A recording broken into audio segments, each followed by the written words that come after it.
الحمد لله رب العالمين والعاقبة للمتقين ولا عدوان إلا على الظالمين وأشهد أن لا إله إلا الله وحده لا شريك له ولي الصالحين وأشهد أن محمدا عبده ورسوله وصفيه من خلقه وخليله سيد الأولين والآخرين اللهم صل عليه وعلى آله وصحبه ومن اتبعهم بإحسان إلى يوم الدين أما بعد.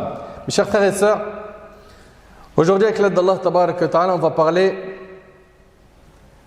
de la consommation de l'alcool et des différentes drogues qui se sont répandues à notre époque. Je vous en parle et j'en ai gros sur le cœur parce que les conséquences de ces péchés sont énormes. Et le diable œuvre auprès des fils d'Adam pour leur embellir le haram, les séduire par ce qui est illicite, par ce qui provoque la colère d'Allah Tabaraka wa Ta'ala.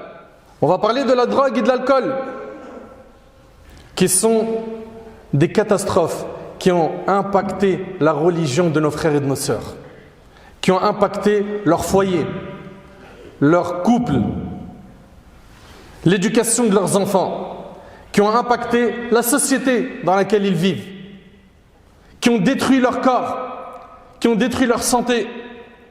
Les causes, pourquoi est-ce qu'ils sont tombés dans cela? Les causes, les raisons dépendent de chaque individu, de son histoire, son état de santé, son environnement familial. La cause la plus importante qui les a fait tomber dans ce fléau, c'est le manque de iman ou l'inexistence de iman, de la foi en Allah et au jour dernier. Également, parmi les causes, il y a le fait que le diable a joué d'eux et sont tombés dans ces filets. Parmi les causes, il y a les mauvaises fréquentations qui leur présentent cela comme étant quoi? Bon délire. On va rire, on va s'amuser, on va passer un bon moment. Parmi les causes, c'est les épreuves. Subhanallah, au lieu de se rapprocher d'Allah, Tabarak wa Ta'ala, le Créateur, pour te libérer de cette épreuve, tu t'es retrouvé malheureusement à suivre les pas du diable et à t'autodétruire en consommant alcool et drogue. Également, qu'est-ce qui a fait que les gens sont tombés dedans? La banalisation de ce phénomène aux yeux des gens. Aujourd'hui, on voit des bouteilles d'alcool partout. On voit les gens fumer partout. Partout. Dans les réseaux sociaux, dans les clips que nos jeunes regardent. En bas de l'immeuble, dans la cage d'escalier, un peu partout aujourd'hui, on voit que ça se normalise, ça se banalise. Aux yeux de qui? Aux yeux des musulmans et des musulmanes. Nous, on est musulmans. Je vous le rappelle à chaque fois sur ce minbar, on est musulmans. Nous avons nos codes. Nous avons nos règles. Les médias ont joué aussi un grand jeu dans la banalisation de ce péché. Ahbab al-Kiram, les savants dont Ibn Taymiyyah ont dénombré 5 objectifs supérieurs des enseignements de l'islam. La protection du din, de la religion, la protection de la vie, la protection de la raison, la protection des biens matériels, la protection de la filiation. L'alcool et la drogue détruisent les 5 objectifs. Les 5 objectifs supérieurs de notre religion. Subhanallah, dans les statistiques, il est rapporté que plus de 40 000 personnes décèdent de l'alcool chaque année. 40 000 personnes. L'alcool et la drogue détournent leurs consommateurs du rappel d'Allah, de la prière, des bonnes fréquentations, de la mosquée, des cercles de dhikr. Ils détruisent la santé. Combien de cancers, de troubles psychiques et psychiatriques graves. Le cerveau prend un coup, le corps, l'individu, la famille, la société. On oublie, subhanallah, on oublie à chaque fois qu'on est musulman. Allah tabarak wa ta'ala, il nous dit dans le Coran: Ya ayyuhalladhina amanu, innamal khamru wal maisiru wal ansab wal azlamu rijsun min amali shaytan. Fajtanibuhu la'allakum tuflihun. Innama yuridu ash-shaytanu an yuqi'a baynakum al-adawata wal baghda fi al-khamri wal maisir wa yasuddakum an dhikrillah wa 'ani as-salah fa hal antum muntahun. Oh les croyants, le vin, le jeu de hasard, les pierres dressées, les flèches de divination, écoute attentivement, ne sont qu'une abomination, œuvre du diable. Tout ça, ce sont les œuvres du diable. L'alcool est dedans. Écartez-vous-en, nous dit Allah. Pourquoi? Écoutez bien, afin que vous réussissiez. Le diable ne veut jeter parmi vous à travers le vin et le jeu de hasard l'inimité et la haine, et vous détournez d'invoquer Allah et de la salat. Et à la fin, regardez le verset, il finit comment? Allez-vous donc y mettre fin? Allez-vous donc y mettre fin? Allah tabaraka wa ta'ala dans le verset, il a dit écartez-vous-en. Une personne pourrait sûrement se dire mais écartez-vous-en, c'est pas assez explicite dans l'interdiction de la consommation de l'alcool. Mes frères et sœurs, le mot écartez-vous-en, fajtanibouh, en est le mot le plus fort qui prouve l'interdiction de l'alcool. Tu sais ça veut dire quoi exactement écartez-vous-en? Ça veut dire l'alcool doit être sur un chemin et toi sur un autre. Écartez-vous-en afin que vous réussissiez. Tu veux réussir? Écarte-toi de l'alcool. Le diable ne veut que jeter parmi vous, à travers le vin et le jeu de hasard, l'inimité et la haine. L'alcool, on l'a vu, ça pousse à la haine. L'alcool peut faire en sorte que son auteur soit violent, frappe, voire tue, insulte même Allah, vole, viole, frappe. Le mal de l'alcool est immense. Allez-vous donc y mettre fin? Allah Ta'ala nous dit, allez-vous donc y mettre fin? Les compagnons, lorsqu'ils ont entendu ce verset, ont immédiatement cessé de consommer de l'alcool. Omar radiyallahu anhu, lorsqu'il a entendu ce verset, il a dit, nous y mettons fin, nous y mettons fin. Subhanallah.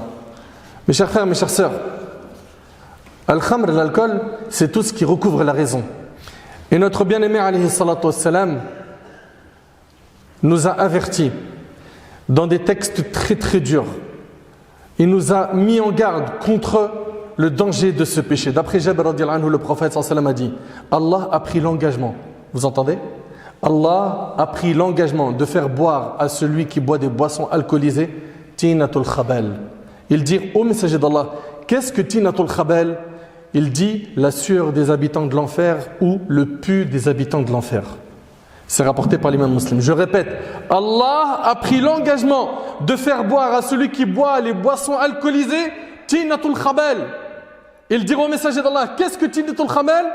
Il dit la sueur des habitants de l'enfer ou le pu des habitants de l'enfer. Et selon Anas radiyallahu ta'ala anhu, le prophète sallallahu alayhi wa sallam a maudit. Quelqu'un qui est maudit, ça veut dire qu'il est chassé de la miséricorde d'Allah. Le prophète sallallahu alayhi wa sallam a maudit 10 personnes qui traitent avec l'alcool. Celui qui le distille, celui pour qui il est distillé, celui qui le boit, celui qui le transporte, celui à qui il est transporté, celui qui le sert, celui qui le vend, celui qui profite de l'argent obtenu par sa vente, celui qui l'achète pour lui-même et celui qui l'achète pour quelqu'un d'autre, rapporté par At-Tirmidhi et d'autres. Ils sont maudits par Allah. Il est possible qu'une personne parmi nous se dise, mais comment je dois faire maintenant? Moi qui me retrouve dans un métier où je suis concerné par la malédiction divine. Tu dois faire des choix dans ta vie. Tu dois faire des choix dans ta vie. Toi qui veux l'agrément d'Allah, toi qui veux le paradis d'Allah, apprends à faire des choix. Tu es responsable de tes actes yawm al-qiyamah. Et tu ne pourras pas dire qu'on ne t'a pas prévenu. Demande à Allah. C'est Allah tabaraka wa ta'ala qui détient les trésors des cieux et de la terre. Wa fis sama'i rizqukum wa ma tu'adun. Allah Ta'ala nous dit, et c'est dans les cieux que se trouve votre subsistance. Place ta confiance en Allah. Et rappelle-toi que toute personne qui délaisse une chose pour Allah, Allah il lui remplace par une chose meilleure. Et ne me dis surtout pas, moi je prends de toute façon que des petites quantités, c'est occasionnel, je prends qu'un petit verre, je tire qu'une petite latte. C'est juste, t'as vu, pour fondre dans le décor, pour m'amuser, pour pouvoir me faire des amis. Selon Jabir radiyallahu anhu, le prophète sallallahu alayhi wa sallam a dit, tout ce qui enivre en grande quantité, écoutez bien, est interdite en petite quantité. Ce qui enivre en grande quantité, sa petite quantité, elle est interdite. Donc ton petit verre là, il est haram. Même si tu me dis, un petit verre, ça me rend pas ivre, c'est interdit en islam. T'as pas le droit de rester dans ces cercles de fréquentation. Qu'est-ce que tu fais avec ces gens-là? D'après Abu Hurayra radiyallahu anhu, le prophète sallallahu alayhi wa sallam a dit, toute ma communauté peut bénéficier du pardon d'Allah, sauf al-mujahirin, ceux qui pêchent en public. Et celui qui boit l'alcool, dites-moi s'il vous plaît, celui qui fume, il se cache? Il le fait en public. Mais c'est pas il le fait en public et c'est tout. Il se filme, il se snap, il met ça dans ses stories, il s'en vante. C'est devenu, subhanallah, quelque chose dont certains de nos frères et de nos sœurs s'en vantent. Ils l'affichent eux-mêmes dans les réseaux sociaux, ils ne s'en cachent pas. Bah écoutez, toute ma communauté peut bénéficier du pardon d'Allah. Sauf qui? Sauf ceux qui pêchent en public. Toi, tu veux pas le pardon d'Allah? Tu veux la colère d'Allah le jour du jugement? Tu as oublié que la dunya, elle est semblable à une salle d'attente? Tu es ici dans une salle d'attente. Toi, ta demeure, toi en tant que musulman, en tant que musulmane, c'est Al-Jannah. Là où était notre père Adam alayhi salam. C'est là-bas notre retour, bi'idhnillah. Mais il faut se donner les moyens pour avoir le paradis. Tu ne peux pas vivre cette vie ténébreuse. Arrête, sois cohérent avec toi-même.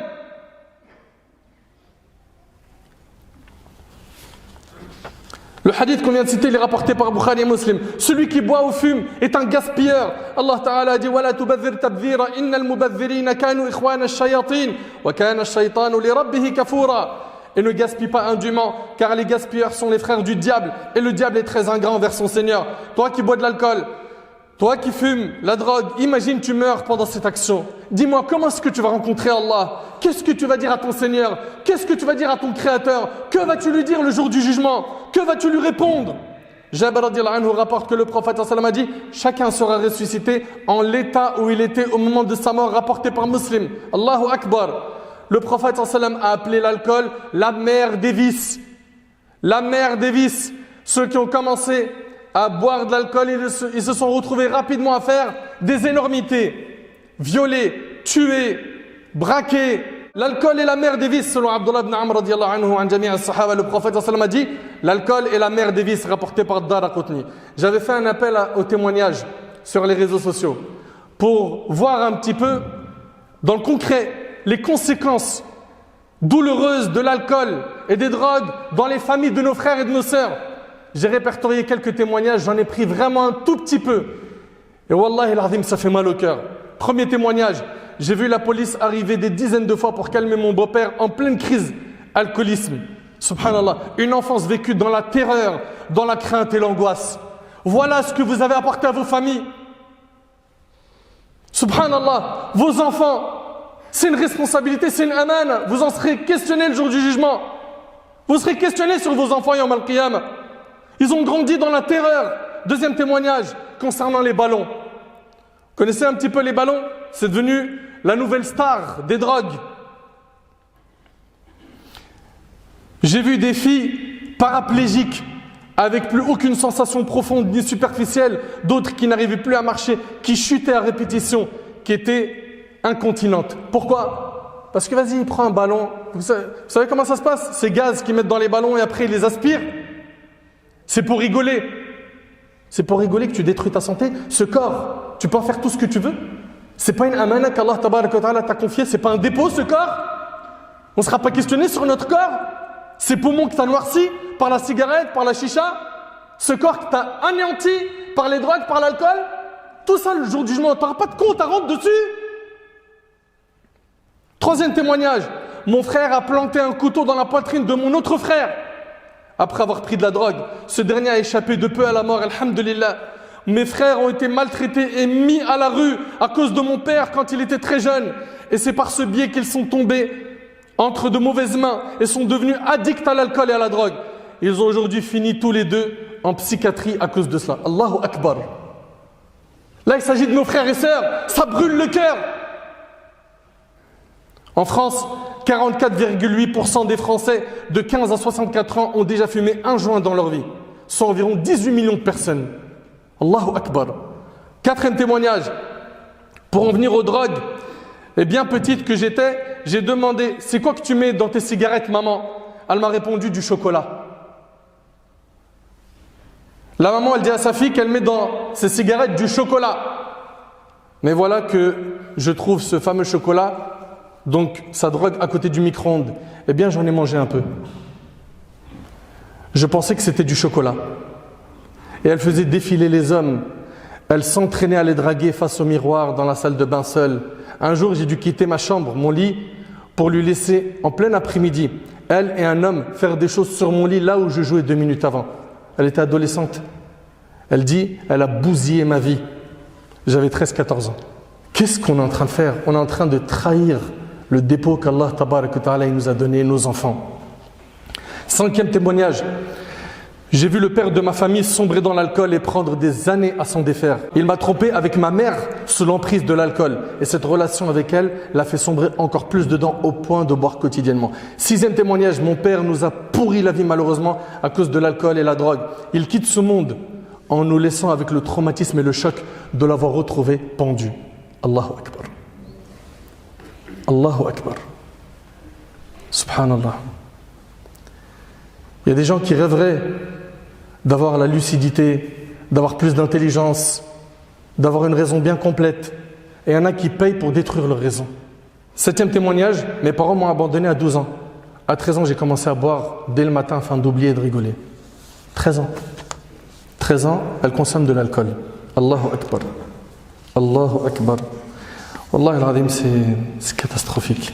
Uthman ibn Affan, radiallahu anhu, en parlant d'alcool, il a dit « Écartez-vous-en, car le vin et la foi, lorsqu'ils se réunissent dans un seul cœur, il y en a forcément un des deux qui chasse l'autre. » L'alcool et le vin, ils ne peuvent pas habiter dans le même cœur.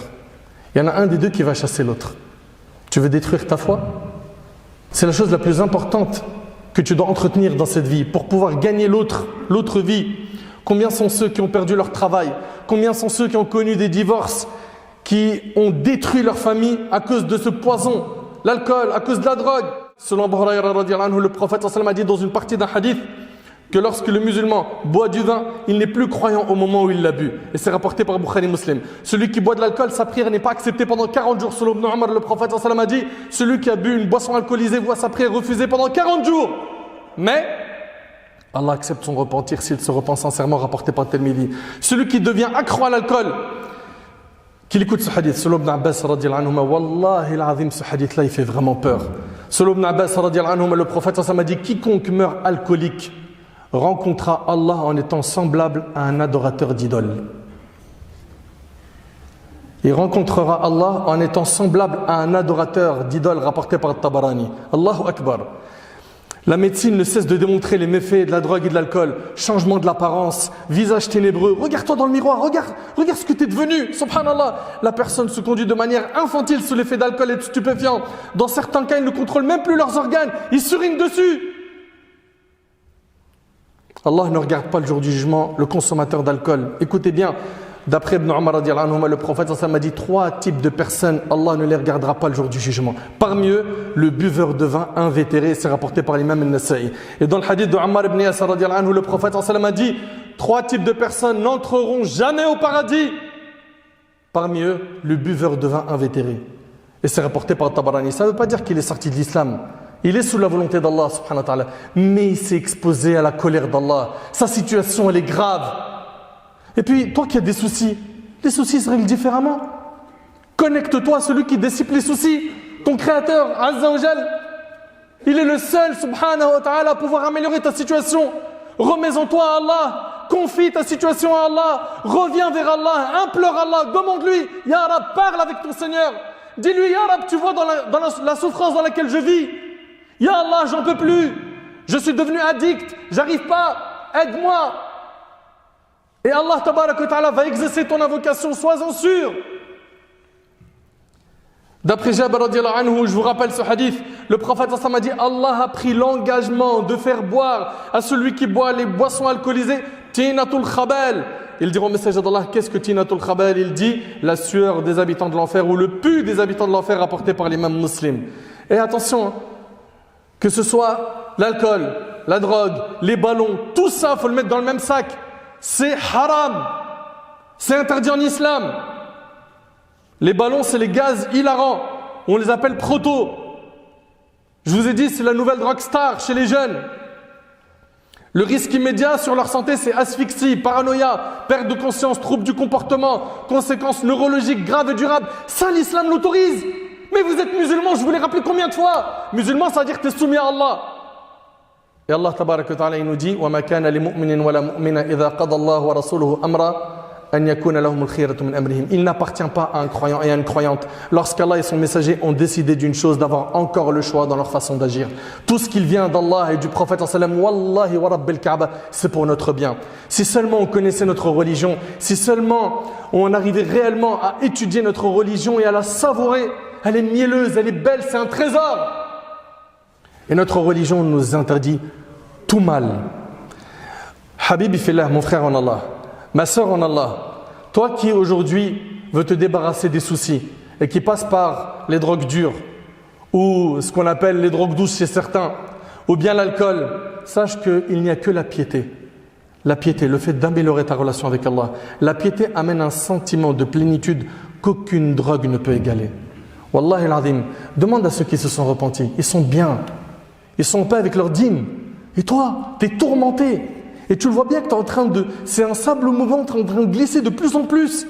Ta situation ne s'améliore pas. Elle se détériore jour après jour. Les conséquences de l'alcool et la drogue sont terribles. Au niveau économique, c'est terrible. À quel point les musulmans aujourd'hui dépensent et gaspillent. Au niveau de la sécurité, c'est terrible. Aujourd'hui, combien de personnes sous alcool, ils se retrouvent à tuer, à tirer sur quelqu'un, à planter quelqu'un. Il n'y a plus de sécurité. Au niveau de la santé, des cancers et plein de maladies. Mes chers frères, mes chères sœurs, on a tous une responsabilité, chacun à notre échelle. Les parents, vous avez une grande responsabilité envers vos enfants. Et il y a des parents, je ne peux pas les appeler autrement, c'est des parents criminels. Les parents criminels, c'est ceux qui ont abandonné le mot terbiya avec leurs enfants. Ils ont abandonné le mot éducation à leurs enfants. Ils s'en fichent. Mon fils, ma fille sont où? C'est pas grave. Ils fréquentent qui? Comment ça se fait que ton fils, c'est un ado, il rentre avec de l'argent? Tu sais même pas d'où il vient, des grosses liasses. Il rentre avec des armes, il rentre avec des nouveaux vêtements. Et les parents qui sont là, il n'y a aucun contrôle. Rien, ils ne se posent aucune question. Toi, mon frère qui m'écoute, toi, ma soeur qui m'écoute, on est tous responsables à notre échelle. Toute personne qui voit le mal doit le changer avec sa main. Il ne peut pas avec sa langue, il ne peut pas avec son cœur. Et c'est le plus petit degré de la foi. Et Allah tabarak wa ta'ala nous a dit wa ta'awanu 'ala al-birri wa at-taqwa. Entraidez-vous dans l'accomplissement des bonnes œuvres et de la piété et ne vous entraidez pas dans le péché et la transgression. Mes chers frères, mes chères sœurs, faites attention à la mauvaise fréquentation. Allah en a détruit plus d'un. Et ne tombez pas dans les filets de ceux qui viennent vous dire un petit verre, allez c'est rien, vas-y goûte. Une petite latte, fume c'est rien, oh t'abuses. Une seule fois, regarde c'est une soirée, c'est une occasion, je te dis pas ça pour tout le temps. Rentrez pas dans ce jeu. Et le meilleur conseil que je puisse vous donner, c'est éloignez-vous de cette fréquentation. Éloignez-vous de cette fréquentation. Elle est destructrice pour vous. Ceux qui sont tombés dedans, ne perdez pas espoir. Allah tabarak wa ta'ala est capable de vous sortir de ce grand fléau, de ce grand problème dans lequel vous êtes tombés. Demandez à Allah tabarak wa ta'ala, rapprochez-vous des pieux, changez le cercle de votre fréquentation, fréquentez des bonnes personnes, écoutez des rappels, augmentez votre foi. Tout cela vous permettra d'évoluer spirituellement et de changer. Et si l'addiction est vraiment forte, il y a des spécialistes concernant les addictions. Il y a des spécialistes. Allez consulter. Il y a des cas qui se règlent avec des spécialistes. Allez consulter. Maintenant, ceux qui vendent, il y a certains quartiers qui sont devenus des McDrive de la drogue. C'est par WhatsApp, rapidement, t'es livré. C'est une folie à la vitesse à laquelle une personne peut se faire fournir de la drogue. Le prophète sallallahu alayhi wa sallam a dit dans le hadith d'Abu Bakr radiallahu anhu, il est rapporté par Tabarani, toute chair qui se nourrit de l'illicite, c'est l'enfer qui lui convient le plus. Cette chair, ton corps, t'es en train de nourrir ton corps de haram. Ceux qui ont des enfants, ils sont en train de nourrir leurs enfants de haram. Le prophète il a dit, toute chair qui se nourrit de l'illicite, c'est l'enfer qui lui convient le plus. Le prophète sallallahu a dit dans le hadith d'Ibn Abbas, qui est rapporté par Ibn Hibban, quand Allah interdit une chose, il en interdit le prix. L'alcool et la drogue c'est haram, et bien sache que leur prix également est haram. Toi qui bois de l'alcool, toi qui es dans les drogues, prépare-toi à plein d'échecs, isolement, marginalisation, exclusion sociale. Tu vas rater tes études, tu vas les rater complètement. Tu vas perdre ton travail, incapable d'accomplir certaines tâches. Tu vas perdre ta famille. Tes proches ne pourront supporter ton comportement et tes réactions. Tu peux provoquer plein d'accidents. En commençant par quoi? En commençant par perdre ta vie, sans compter les accidents de la route, les agressions, la violence. Tu peux finir délinquant. Pourquoi? Pourquoi tout ça? Loin d'Allah, tu ne trouveras pas le bonheur. Allah tabarak wa ta'ala dit, et c'est avec ça qu'on termine, فَمَنْ يُرِدِ اللَّهَ يَهْدِيَهُ يَشْرَحْ صَدْرَهُ لِلْإِسْلَامِ وَمَنْ يُرِدْ أَنْ يُضِلَّهُ يَجْعَلْ صَدْرَهُ ضَيِّقًا حَرَجًا كَأَنَّمَا يَصَّعَّدُ فِي السَّمَاءِ كَذَلِكَ يَجْعَلُ اللَّهُ الرِّجْسَ عَلَى الَّذِينَ لَا يُؤْمِنُونَ. Et puis quiconque Allah veut guider, il lui ouvre la poitrine à l'islam. La guidée, elle est dans l'islam. Le bonheur est dans l'islam. La stabilité, la paix est dans l'islam. La vie paisible est dans l'islam. Et quiconque il veut égarer, il rend sa poitrine étroite et gênée, comme s'il s'efforçait de monter au ciel. Toute personne qui monte en altitude sait qu'il commence à perdre son souffle. Il respire de moins en moins. Et bien, toute personne qui est égarée du chemin d'Allah, qui ne veut pas le chemin de la guidée, qui accepte le chemin de la perdition, d'être tombé dans les filets de Satan, et il assume ça, qu'il sache qu'il est en train d'étouffer. Il est en train d'étouffer comment spirituellement. Son âme est en train de mourir. Ainsi, Allah inflige sa punition à ceux qui ne croient pas. Allah tabaraka wa ta'ala nous a dit وَلَا تَتَّبِعُوا خُطُوَاتِ الشَّيْطَانِ إِنَّهُ لَكُمْ عَدُوٌّ مُبِينٌ. Et ne suivez pas les pas du diable, car il est pour vous un ennemi déclaré. Prends garde à ne pas suivre les pas du diable, qui au final, il va se désavouer de toi le jour du jugement. Les solutions rapidement. Reconnaître que ce que tu fais est un péché manifeste. Et il est très important que dans ton esprit, tu gardes en tête que c'est hyper grave, afin de faire naître un remords, un regret dans ton cœur, qui te rapprochera du repentir avec l'aide d'Allah tabaraka wa ta'ala. Et bien sûr, il faudra que tu te repentes. Et aussi, ne pas se cacher derrière le désespoir et le pessimisme, et garder espoir en Allah, qui a la capacité de changer ta situation. Également, changer progressivement tes ambiances et tes fréquentations. Également, ne plus écouter et regarder ce qui t'incite et banalise l'alcool et la drogue, que ce soit des films, ou que ce soit des séries, ou que ce soit des clips. Non. Revenir vers les assemblées de rappel, revenir vers la bonne fréquentation, vers ceux qui vont te conseiller religieusement pour ton bien, et tu verras que ce vide que tu avais dans ta vie va se remplir de quoi? Par la spiritualité. Il nous faut cette spiritualité pour combler le vide de notre cœur. Et je finis avec ce hadith, selon Abu Huraira radhiyallahu anhu, le prophète sallallahu alayhi wa sallam a dit, Allah glorifié et honoré a dit, je suis conforme à la bonne image, à la bonne idée, à la bonne opinion que se fait de moi mon serviteur, et je suis avec lui là où il m'évoque. Par Allah, Allah se réjouit du repentir de l'un de vous plus que ne se réjouit quelqu'un qui retrouve tout à coup sa monture après l'avoir égaré dans une région désertique. Celui qui se rapproche de moi d'une palme, je me rapproche de lui d'une coudée. Celui qui se rapproche de moi d'une coudée, je me rapproche de lui d'une envergure. Quand il vient vers moi en marchant, je vais à sa rencontre, en Coran rapporté par Muslim. C'est-à-dire, va vers Allah, avance vers Allah, chemine vers Allah, et tu verras qu'Allah t'ouvrira les portes qui mènent à lui, t'ouvrira les portes du repentir. Il changera ta vie. Il est le seul, Azza wa Jal, le roi, à être capable d'améliorer notre situation. J'implore Allah tabaraka wa ta'ala de pardonner à nos frères et nos sœurs qui sont tombés dans l'alcool et la drogue, dans ceux qui sont tombés dans la vente de drogue, même nos petits frères qui sont des guetteurs. Aujourd'hui, subhanallah, on entend des guetteurs de moins de 10 ans. Il est là, dans les coins de rue, à crier. Pourquoi? Pour alerter. Tout ça, c'est haram. Et le bout du tunnel, c'est de manger une balle un jour, te retrouver en prison, faire pleurer tes parents, détruire ton avenir, ici-bas et dans l'au-delà. On se ressaisit et on demande à Allah tabaraka wa ta'ala de pardonner à nos frères et à nos sœurs. On a tous un rôle à jouer ici. Wallahi al-azim, on a tous un rôle à jouer. Notre rôle, c'est an-nasiha. Notre rôle, c'est le conseil. Notre rôle, c'est d'ordonner le bien, interdire le mal, chacun à son échelle.